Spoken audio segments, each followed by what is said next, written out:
Anyone walking across the hillsides and mountain slopes surrounding Maesteg sees a town stretching peacefully along the bottom of a wide South Wales valley.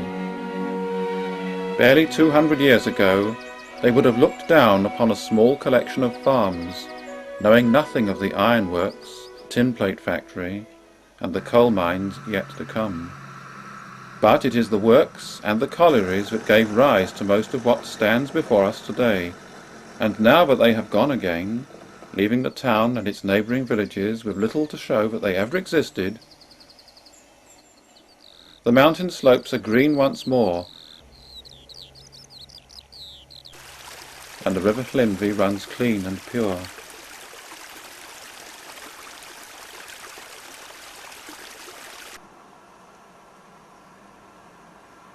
The main road leading to Maesteg is still rather narrow,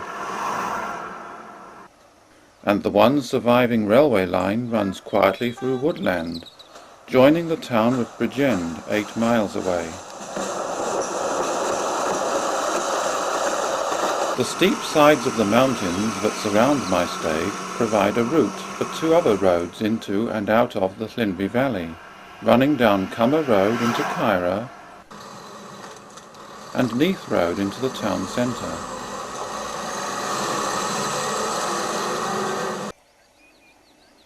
Another road is little known and hardly ever used, but still exists, running up the hillside past Dyffryn Llinvi Farm, where a water trough is set in the stone wall.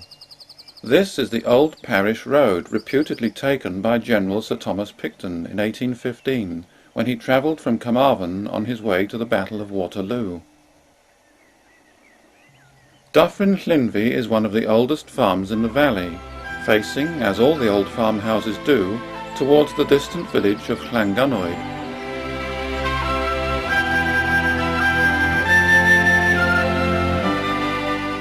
Today the land is still farmed, and as Richard Hopkins goes off in search of his sheep, one of his calves stays behind in the farmyard. Near the house is an ancient watercourse, where generations of farmers and their families have come to collect fresh water, standing on the great stone slab to do so.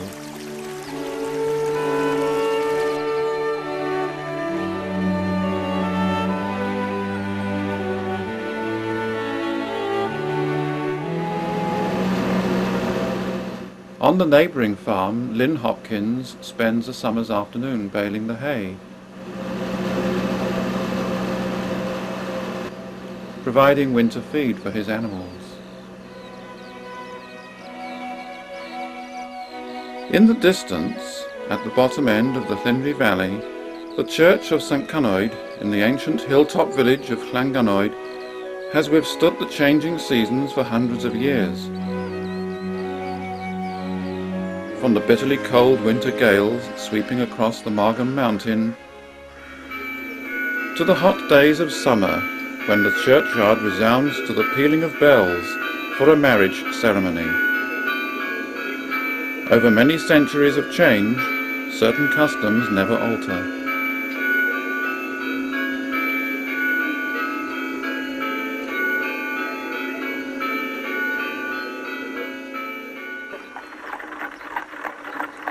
Llangynoed is a village where folklore is observed to the present day.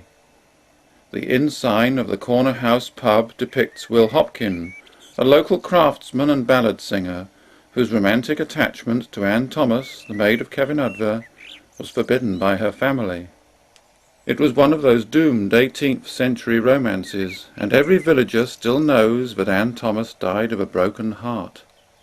Will Hopkin once lived in this building before it became a public house, and probably gazed out towards Kevin Udver a mile away. In a quiet, sheltered dell not far away, near Gethley Lenore Farm, it is said that King Edward II took refuge in 1327 to evade his enemies. The Edward stone marks the spot where he hid in a tree to the side of the footpath. The tradition of the Mary Lloyd, or Grey Mare, a pagan ritual of unknown origin, has been performed regularly in Llangynoedd since the middle of the 19th century, and is still reenacted on New Year's Eve, when the effigy of a horse's head is led by a local man through the dark village and calls at the pubs, starting at the old house. Wel dyma ni'n dywad gyfeillion, ni'n niwad I ofyn am genad, I ofyn am genad, I ofyn am genad I gan ni, os na chawn ni genad. Commercial Street is Maesteg's main thoroughfare, and it has always been busy, bustling with weekday shoppers. Change came recently when it had its roadway narrowed and the pavement widened, with parking bays added and trees planted along it.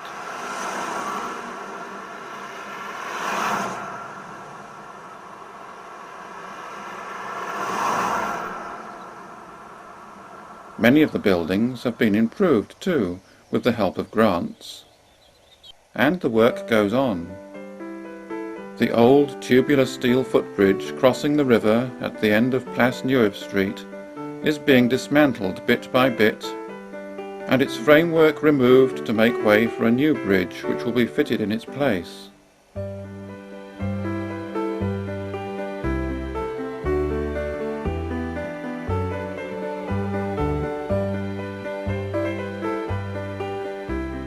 Cranes do the work of taking out the old and bringing in the new, which has travelled by road from the north of England where it was made.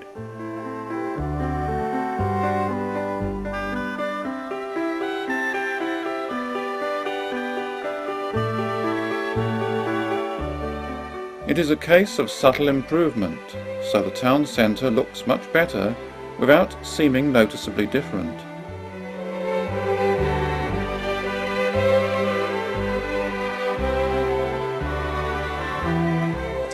Now pedestrians have a wider and more direct route to and from the car park.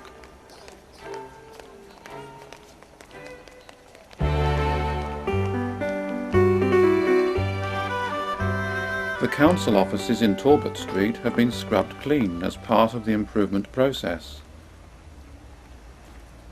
and an artificial bird of prey hung above the entrance to deter the pigeon population from messing it up again. Outside on the pavement stands one of the few reminders of Maesteg's many years as a coal mining town, paying silent tribute to the many men who worked, and sometimes died, getting the coal out of the ground. Even the town hall has altered from its original appearance.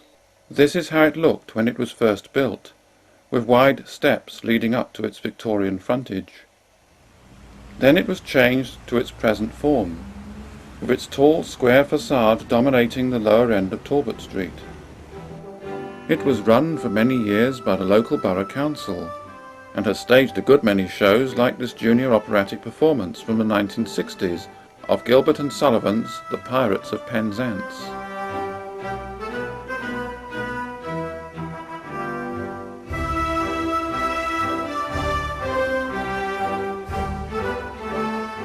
Changing times means that these days it is managed by a voluntary committee, which keeps it open as an essential and well-used venue for the townspeople of Maesteg, who have come to listen to a local children's choir.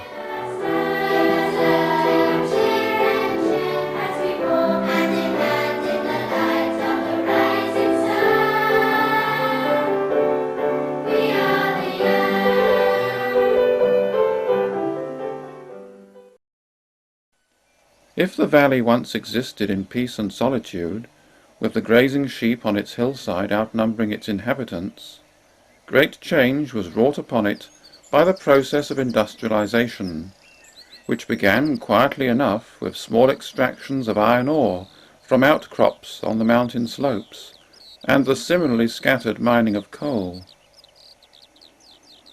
Terraced rows of cottages sprang up, firstly for the iron workers who toiled in the heat of the furnaces of the Maesteg and Llinvi ironworks, or the Llywydarff tinplate works.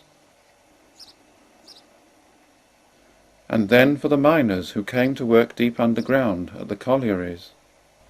Many of these terraced rows have provided a home for generations of Maesteg's people and still exist. The air is quieter these days, for the sounds of heavy industry have receded into the past. It has had its day and gone. But when and where did it all happen? In order to answer that question, the first place to visit is the top of Kyra Mountain, a place where few people venture, for it is a wild and remote spot, where the river Llinvi begins its long journey down the mountainside,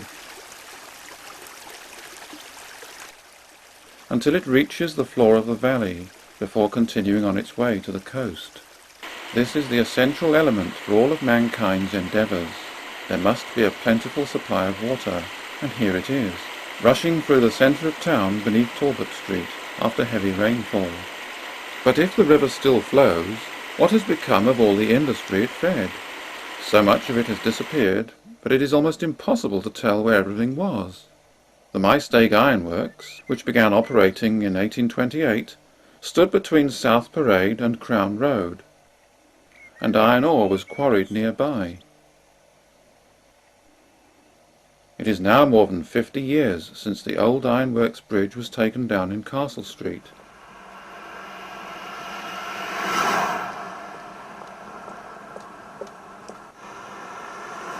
This wall serves as a reminder of it, and on the opposite side of the road is the old railway inn of long ago, now a private house. A second railway inn still exists at the bottom end of Station Road in Llangynoed, by the bridge beneath which trains still regularly pass.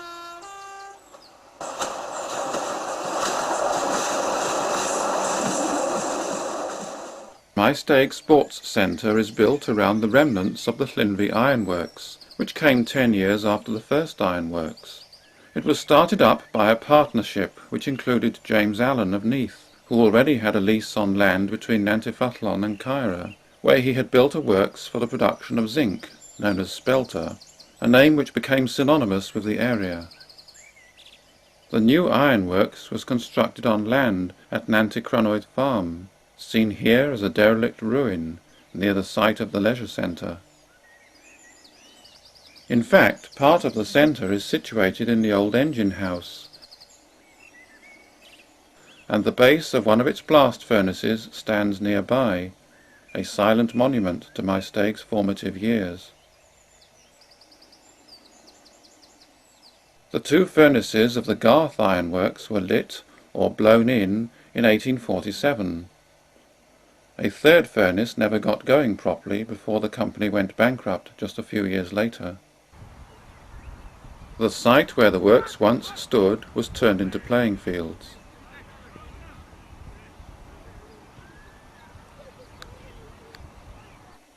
Yet another blast furnace was built at Force Farm near Cumdee in 1856, but ceased after only a few months.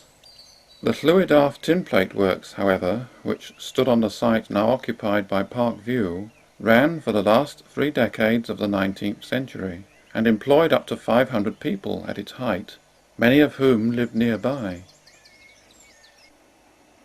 Maesteg's gradual development into a town of heavy industry could not be successfully achieved until an effective means of transport could be found, and this arrived in the form of the Dyffryn Llinvi and Porthcawl Railway Company, which opened a tramroad in 1828.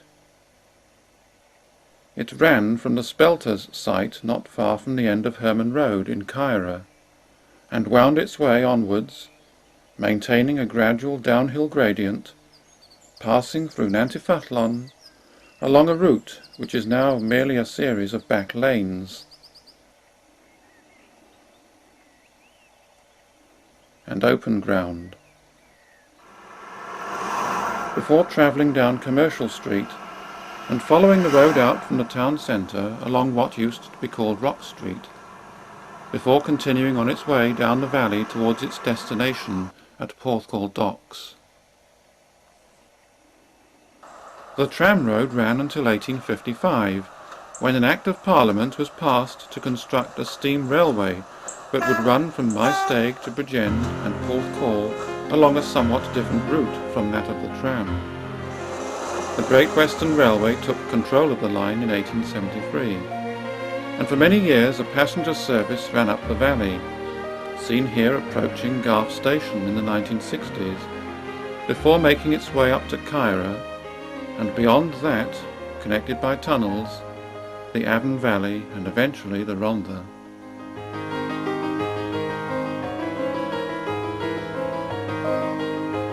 Maesteg's railway network served the last of the valley's great commercial undertakings, the mining of coal. Collieries became a commonplace sight in the South Wales coalfield for many decades, and when iron-making and tin-plate manufacture ceased, the extraction of coal from deep beneath the ground grew apace, and Maesteg became a mining town, with collieries along its length. There were mines at Kyra and Coinant, overlooking Nantifathlon, Oakwood near Ueni Road, Garth Pit on the hillside above Garth Village, and St John's at Cumdee. Maesteg Deep Colliery stood in front of Cortimunus Farm, and number 9 level ran into the mountain nearby. This is the ruined engine house, and now the last vestiges of its stonework and the blocked up entrance to number 9 are almost entirely overgrown. Cortimunus Farm now stands alone on the mountainside, except for one building left over from the old coal mine. The Maesteg washery has been demolished and cleared away, leaving not a trace of its existence. The once familiar pithead winding gear, such as this preserved example at Kevin Coyd Museum in the Delice Valley, is now no more than a receding memory. Kyra Colliery has long gone, and in place of the machinery the ground has been landscaped, with footpaths leading up the mountain slopes. Farm animals watch the reinstatement of the land, and the large heaps of colliery wastes that were once deposited on the mountain sides have mostly been removed. With the disappearance of the coal mines, the railway gradually ceased to play a part in Maesteg's once extensive transport system, and lines closed. The railway line which ran from Kyra through Nantifathlon from the site of the old Dufferin Colliery was taken up, and now its route is the lower main road that runs past the Spelters industrial estate. The Port Talbot Railway ceased. Its track ran below Maesteg Park and in front of Salisbury Road, connecting Port Talbot docks with the Garrow Valley beyond Maesteg. This is Nantifathlon Station, as it used to be. The original lower road between Kyra and Nantifathlon ran beneath a narrow low bridge near the station, but when the line closed the bridge was demolished, leaving only the barest outline of the stonework parapet to show that something once existed here. Now the road leads to a car repair workshop. The Castle Street station is no more. It used to stand behind the present Summerfield supermarket. So today a bus service takes people from Kyra to the new little railway station in the town centre to catch the train which connects Maesteg with Bridgend.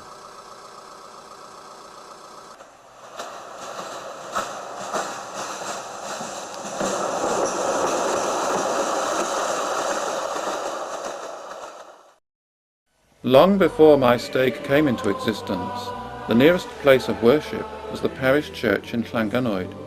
Then, as the town developed, the parish was subdivided. Holy Innocents in Garth was a corrugated structure and stood at the corner of Bridgend Road and Crown Road until its demolition in 1966, and the Church of St Mary the Virgin stands further along Bridgend Road in Garth. St. Convelins serves the inhabitants of Caira. St. Peter's in Nantafatlan closed recently due to a falling congregation, but the building has been converted into flats, so its bell tower is now silent.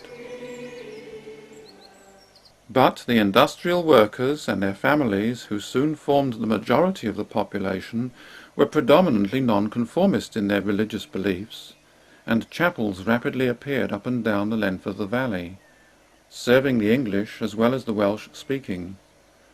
And as they gained in preeminence, so they were rebuilt on a grand scale. The Maesteg-born architect, William Beddoe Rees, designed the new Bethania Chapel in 1908. Some chapels, of course, were quite small, such as the Moriah in Llanganoed, and just up the road from it, Einan Chapel, but they were all well supported by their own congregations. Here we can see chapel goers from the 1960s leaving after their Sunday morning service.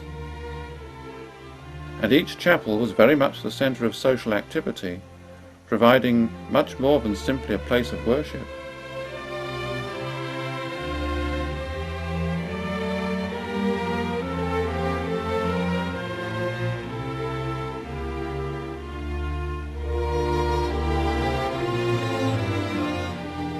A Corpus Christi procession through the centre of Maesteg in the same era shows that the town also has a large Roman Catholic population.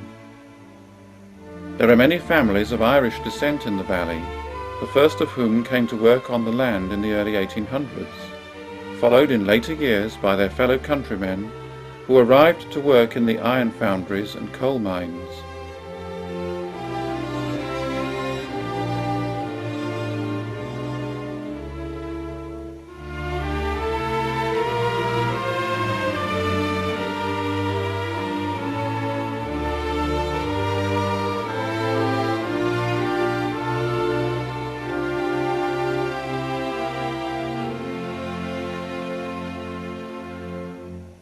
The first Catholic church was built in Ueni Road, complete with presbytery and schoolroom, but this is now the parish hall, for it was replaced in 1907 by the present church of Our Lady in St. Patrick that now stands above Commercial Street. Of the many nonconformist chapels, some are still maintained in good order and have their regular followers.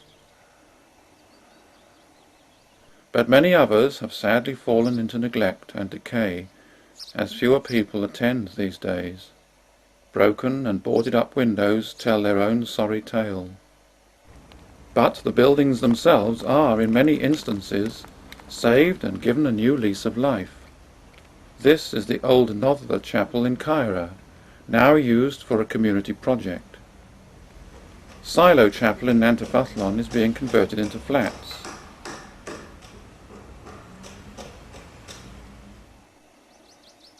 One of the most recent conversions to apartments is the second Tabor Chapel in Commercial Street, a sister building to Bethania, built in a similarly grand style by the same architect. A magnificent example of building preservation which helps to keep the spirit of the valley very much alive. One of the earliest schools in the Llynri Valley was established at Rinlluach Farm by the Reverend Samuel Jones in the 17th century. With the opening of the ironworks and other industries, more formal schoolrooms were established. One of them was the Maesteg Merthyr Colliery School, situated in what is now the Drill Hall in Ueni Road. Another old schoolroom was the building at Llanganoed Square, and is now an artist's studio. And where the Wilkinson's store now stands in Llynri Road, there used to be a works school. But the first recognisable school by today's standards was at Plas Newydd in the centre of Maesteg,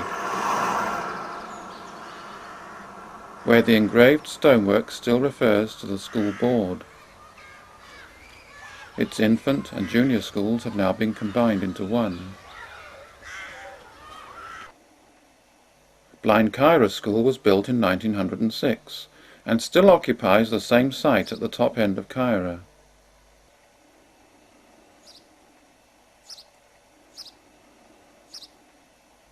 High up on the hillside overlooking the town is the old Maesteg Grammar School, which is occupied today by Ysgol Cynoed Sant, a Welsh language primary school.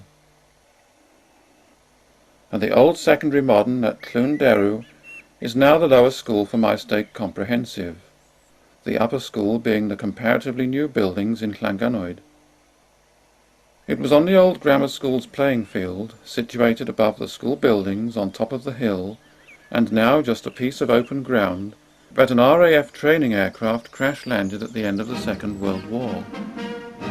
By a coincidence, the local Royal Observer Corps, part of a civilian force set up to watch the skies over Britain for all aircraft movements, had its lookout position next to the school, where houses now stand. And in the post-war years, an underground bunker was built at the top of the hill to monitor nuclear fallout in the event of an attack. The bunker is no longer in use, although its concrete entrance shaft is still visible. Wartime Maesteg had a cluster of German incendiary bombs dropped on the road outside the Star Hotel, and a Spitfire aircraft crashed into a hillside at Cundee.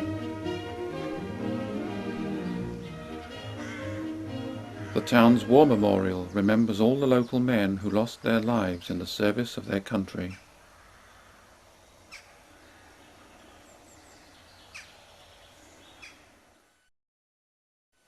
Sport has played a major part in the life of the valley since the earliest days of Maesteg's existence, when large numbers of people began to settle as industry drew them in. Maesteg Rugby Football Club was formed in 1877 and known locally as the Four Sevens, or the Old Parish, so named after a piece of intriguing folklore concerning a Llanganoed craftsman who did not know how to inscribe 28 years on a memorial stone in the churchyard and wrote it instead as Four Sevens. The 1949 to 1950 season was the club's invincible year, when it remained unbeaten, an honour shared only with Newport. The captain of the Invincibles, Trevor Lloyd, played for Wales and the British Lions.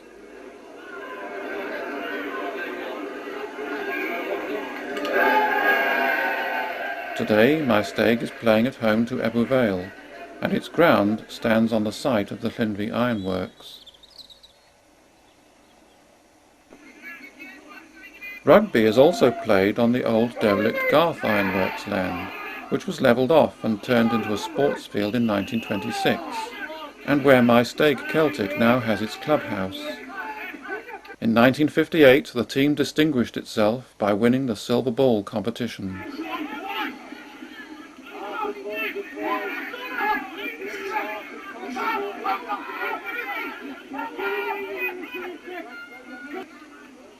Maesteg Harlequins play on the South Parade ground, which stands next to the site of the Maesteg Ironworks, the first iron foundry in the valley, and in more recent years, the coal washery. Where the men of Maesteg take on their opponents, their forefathers once laboured.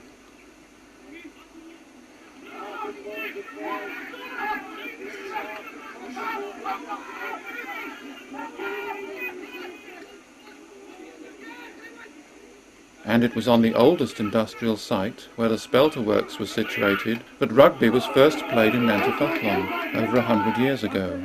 Since then, the name of the club has changed, and so has the ground. But now it finds itself close to its original playing field, and for the last 50 years or more, it has simply been known as Nantyffyllon Rugby Football Club. The soccer ground where Kyra Football Club plays its matches is, by way of contrast, close to the route of the railway line, which once ran at the end of Herman Road. This is a cup-winning team from the 1920s, when Kyra's home matches would once have been played to the accompaniment of steam engines pulling coal wagons.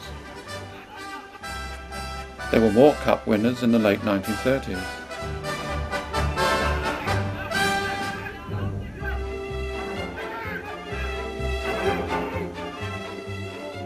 2 miles to the south, Maesteg Park's ground stands beside the long-vanished Port Talbot Railway Company line, overlooking the wooded Suckburnt Valley.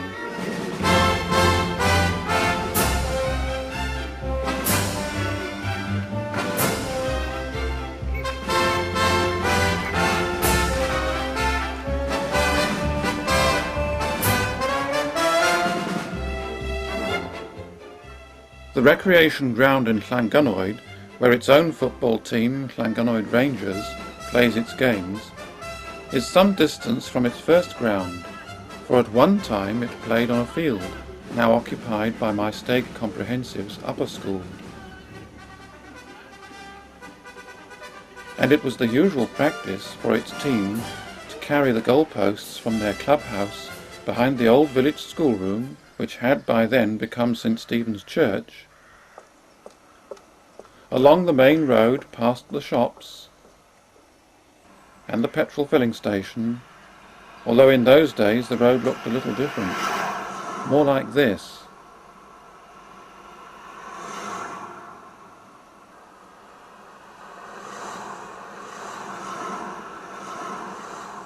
But the oldest sport in Maesteg is cricket, for Maesteg Town Cricket Club was founded in 1846, and from 1850 it has played on the same field behind the town hall, although in those days none of the buildings that now surround it were in existence. This is its first 11 team from 1927, winners of that season's championship, and here is the 1961 first 11 team of champions. In the past, the club also had a large management committee, including quite a few influential figures from the district. Today, fewer people are involved in the running of it, but the sound of bat and ball still echoes across the field on a fine summer's afternoon.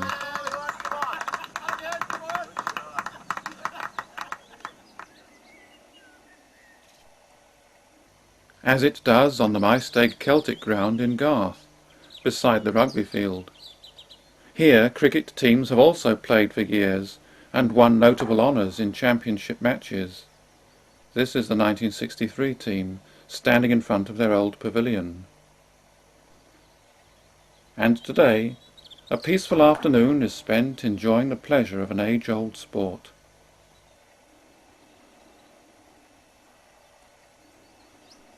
For those who prefer the fresh mountain air, there is the Maesteg Golf Club, founded in 1912, on land at Mount Pleasant Farm, now no longer, where they can play a round or two on the fine 18-hole course. And then there is the more leisurely and relaxed game of bowls, played here on the green at Maesteg's public park.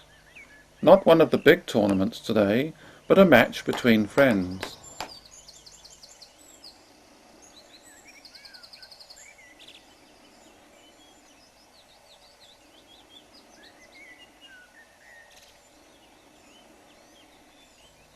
Behind the bowling green stands the site of the old gin pit coal mine,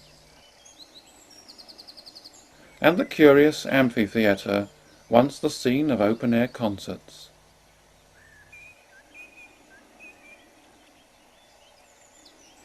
Kyra has a park too, with a children's play area situated above the old disused railway tunnel of the Great Western Railway line which once led to the Rhondda. The Maesteg Hospital League of Friends has held an annual fundraising summer fete in Maesteg for over 40 years. The hospital itself has served the town since it was built in 1915, and the money raised each year is used to support and maintain it as a much-valued community hospital. Today, the fete is being held on the town's cricket field, after many years in the park opposite the hospital grounds.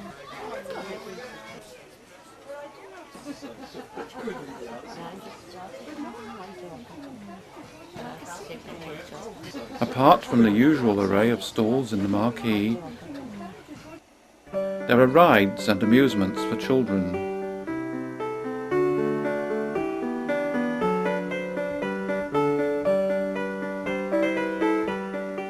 The hamburger and hot dog stall, the ice cream van, And for those youngsters who want to try their hand at it, a donkey derby organised by the Maesteg Rotary Club.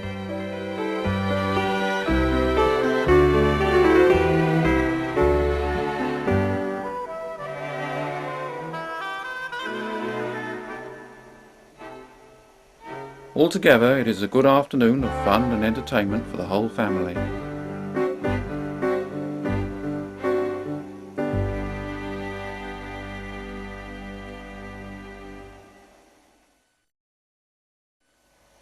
Maesteg's town centre cafes have provided decades of excellent and reasonably priced meals and refreshment for locals and visitors alike, where the service and atmosphere have the friendliness of a valley's town.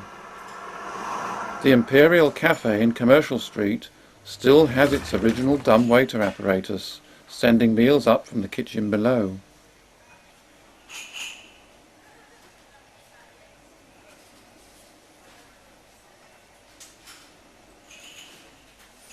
The old Weybridge building that was once part of the council depot on the Ueni Road industrial estate is now a cafe, although it has its weighing scales out the back.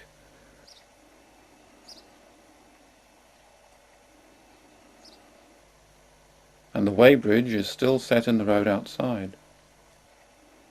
The Star Hotel was originally built in about 1839 by Richard Harris, one of Maesteg's prominent citizens, and then rebuilt in 1901 in its present form, a star adorning one gable for all to see. However, the Castle Hotel, another of his premises, and possibly the most prestigious hotel in Maesteg in its day, has now been converted into flats. The Britannia Inn in Llywydarth Road was a beer house for several years, and then a library and reading room for the tin plate works, before becoming a private house. The wall plaque is a simple reminder. The King Alfred has its frontage on Commercial Street, not Talbot Street, for the Talbot family laid down a condition that the street named after them should contain no licensed premises. It was not in keeping with their strict religious beliefs. Our final look at Maesteg's past takes us to the old original Tabor Chapel in Temple Street, now the Maesteg Working Men's Club, where a ceremony is about to take place, introduced by local Member of Parliament Hugh Iranka Davis. Our unique place in the history of the Welsh National Anthem in Lord Fynadau. 150 years ago, the first ever public performance took place here in what was originally the old Tabor Chapel, now the Workmen's Club. And we're here today to celebrate that. And the Secretary of State for Wales, the Right Honourable Peter Hain MP. Never one with such a proud history. Don't tell anybody in Leeds I said that. I dedicate. The commemorative plaque is unveiled by Barbara Jenkins, a descendant of the composers.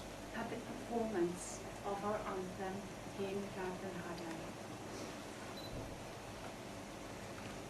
And last of all, the celebration, organised by the Llinvi Valley Historical Society, supported by the club's committee and the local choirs, finishes with the singing of the anthem.